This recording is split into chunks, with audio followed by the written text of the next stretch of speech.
السلام علیکم دوستوں، کیا حال؟ چلو welcome back to my channel Suman speaks. تو گائز آج میں بات کرنے جا رہی ہوں، ایک بہت ہی سیریس ٹاپک ہے کہ کس طرح سے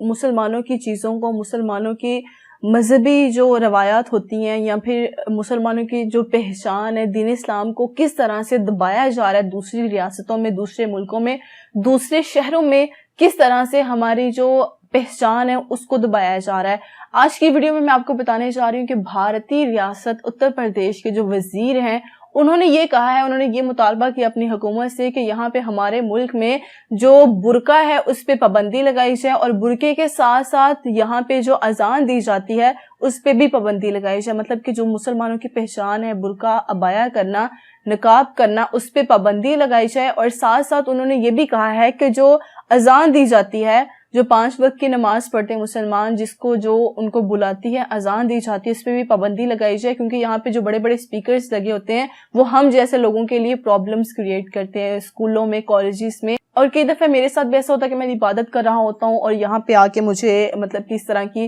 جب اذان کی آواز آتی ہے تو میں ڈسٹرب ہوتا ہوں۔ مطلب کہ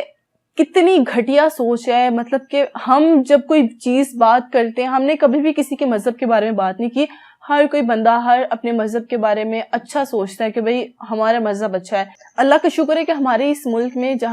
جس کا نام پاکستان ہے، یہاں پہ ہر وہ مذہب، چاہے وہ مسلمان ہو، چاہے وہ ہندو ہو، چاہے وہ عیسائی ہو، ان کو رہنے کے لیے پوری آزادی دی جاتی ہے، ان کے مذہب میں کوئی روک ٹوک نہیں ہوتی۔ ایون کہ پچھلے دنوں تو یہ ہوا تھا کہ گردوارہ جو کھولا گیا تھا،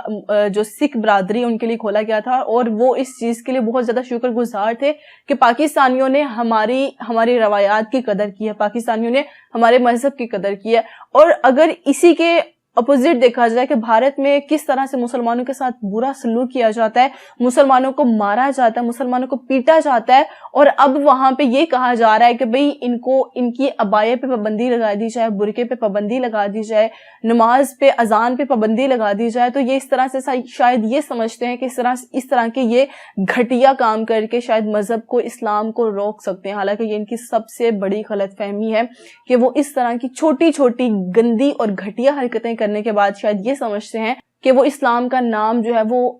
ختم کر دیں گے، حالانکہ ایسا کبھی بھی نہیں ہوگا۔ وہ اسلام جس میں عورت کے پردے کی بات کی گئی، آپ دیکھ سکتے ہو کہ جو بھی حالات ہوں، اللہ پاک ہم نہیں کہتے کہ جو بھی حالات ہوں، آج آپ دیکھ رہے ہو کئی ایسے علاقے تھے، کئی ایسے ملک تھے جہاں پہ عورت کے نقاب پہ پابندی لگا دی گئی تھی کہ ایک مسلمان عورت نقاب نہیں کر سکتی ان ایریاز میں، ان ملکوں میں جا کے۔ لیکن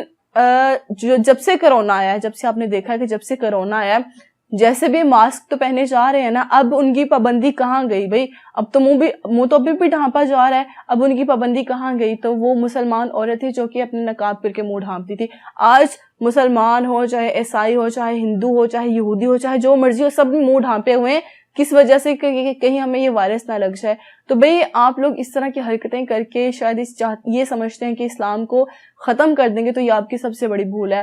اسلام ہمیشہ زندہ رہے گا، ہر ملک میں زندہ رہے گا، ہر جگہ پہ زندہ رہے گا، اور ہم اپنی نہ تو روایات چھوڑیں گے، نہ ہی ہم اپنا رہن سہن چھوڑیں گے، نہ ہی ہم اپنی جو ہمیں اسلام کی روایات کے مطابق، ہمارے دین اسلام کے مطابق ہم ایک عورت کا جو پردہ ہے وہ ایک مسلمان عورت کبھی بھی نہیں چھوڑے گی۔ چاہے آپ لوگ کوئی بھی ایسا حربہ استعمال کر لو، وہ وہاں پہ کبھی بھی ختم نہیں ہوگا، چاہے آپ لوگ جو مرضی کر لو۔ آپ لوگ دنیاوی خدا بنے ہوئے، لیکن آپ لوگوں کو یہ نہیں پتا کہ اوپر ایک خدا بیٹھا ہوا ہے جو کہ ہر چیز کو دیکھ رہا ہے۔ ہم تو یہی دعا کرتے ہیں کہ جو بھارت کے مسلمان ہیں، اللہ پاک ان کی جو مصیبت آئے روز ان پہ آئی رہتی ہے وہ اللہ پاک ختم کر دے۔ ملتے اگلی ویڈیو میں ایک نئے ٹاپک کے ساتھ، تب تک کے لیے اپنا خیال رکھیں اور مجھے دعا میں یاد رکھیں۔ اللہ حافظ۔